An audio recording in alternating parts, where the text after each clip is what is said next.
Hi dear students, welcome to our channel Accountancy in Tamil.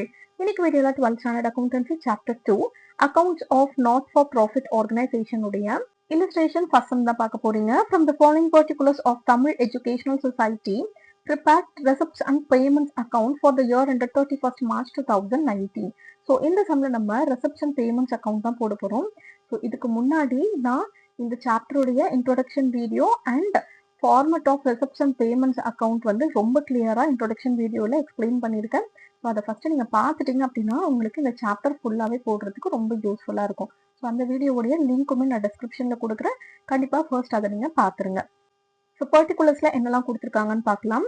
Opening cash balance as on 1/4/2018 18,000 rupees. So இது opening cash balance அப்படின்னாலே நம்ம என்ன பண்ணலாம், balance brought down. அப்போ இதை நம்ம டெபிட் சைட்ல போடணும். ஓகேவா? ஃபர்ஸ்ட் இந்த ஃபார்மேட் எல்லாமே கரெக்டா எழுதிடுங்க. இந்த books of Tamil educational society receipts and payments account for the year ended 31st March 2019 debtor creditor. Receipts வந்து நம்மளுக்கு டெபிட் சைட்ல வரும், ருபீஸ் போட மறக்காதீங்க. அண்ட் பேமெண்ட்ஸ் நம்மளுக்கு கிரெடிட் சைட்ல வரும், இங்கேயும் ருபீஸ் போடணும். ஓகே, ஃபார்மேட் எல்லாமே கரெக்டா எழுதிக்கோங்க. ஃபர்ஸ்ட் நம்ம ஓப்பனிங் கேஷ் பேலன்ஸ் இருந்துச்சு இல்லையா, அதை வந்து நம்ம ப்ராட் டவுன் பண்ணிக்கலாம். டெபிட் சைட்ல to balance brought down cash in hand. ஓகேவா, இது கேஷ் பேலன்ஸ் அப்படின்றதுனால நம்ம கேஷ் இன் ஹேண்ட் அப்படின்னு போட்டுக்கணும். 18,000 rupees. Next rent paid 6,000 rupees கொடுத்துருக்காங்க. ஸோ இது பேமெண்ட் இல்லையா, அதனால நம்ம பேமெண்ட் சைட்ல போடணும். பை ரெண்ட் பெய்டு 6,000 rupees போட்டாச்சு. நெக்ஸ்ட் ஸ்காலர்ஷிப் கிவன் 15,200 rupees கொடுத்துருக்காங்க. ஸோ நம்ம ஸ்காலர்ஷிப் கொடுக்குறோம். தமிழ் எஜுகேஷனல் சொசைட்டி என்ன பண்றாங்க, ஸ்காலர்ஷிப் கொடுக்குறாங்க. அப்போ 15,200 இவங்க வேற யாரோ ஒருத்தவங்களுக்கு பே பண்ணிருக்காங்க ஸ்காலர்ஷிப். ஓகேவா, அப்ப இது பேமெண்ட்ல வரும். By scholarship given 15,200 rupees. Next entrance fees received. Received அப்படின்னாலே நம்மளுக்கு என்னது, நம்ம இதை ரிசீவ் பண்ணிருக்கோம் அப்படின்னு தானே அர்த்தம். அப்ப ரெசிப்ட்ல போடணும்.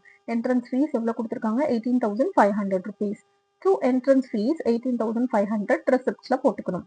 Next building purchased 2,10,000 rupees. So building purchase பண்ணாலும் நம்ம பே பண்ணி தான் ஆகணும் இல்லையா. ஸோ இது வந்து பேமெண்ட்ல தான் வரும். பை பில்டிங் பர்ச்சேஸ்ட் 2,10,000 rupees போட்டாச்சு. Staff salary 55,000 rupees.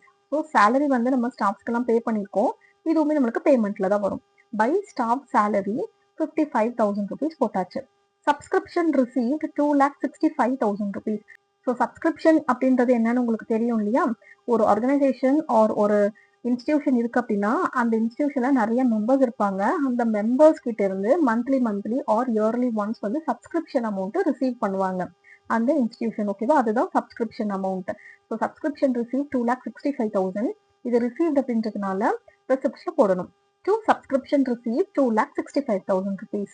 ஜஸ்ட் நீங்க என்னெல்லாம் ரிசீவ் பண்ணிருக்கீங்களோ அதை ரெசிப்ட் சைட்ல போடுங்க, என்னெல்லாம் பே பண்ணிருக்கீங்களோ அதை பேமெண்ட் சைட்ல போடணும். ஓகேவா, இப்போ நமக்கு டெபிட் சைட்ல இந்த எல்லா ஃபிகர்ஸையும் ஆட் பண்ணோம்னா 3,01,500 rupees வருது. அண்ட் கிரெடிட் சைட்ல இருக்கிற இந்த எல்லாத்தையும் ஆட் பண்ணோம்னா 2,86,200 rupees வருது. ஸோ இந்த 3,01,500 rupeesல இருந்து 2,86,200 rupees மைனஸ் பண்ணிட்டோம்னா பேலன்ஸ் 15,300 rupees வரும். இதுதான் நம்மளுக்கு balance carry down. Balance carry down cash in hand 15,300 rupees. So டோட்டல்ல 3,01,500 ரெண்டு பக்கமும் போட்டுக்கோங்க.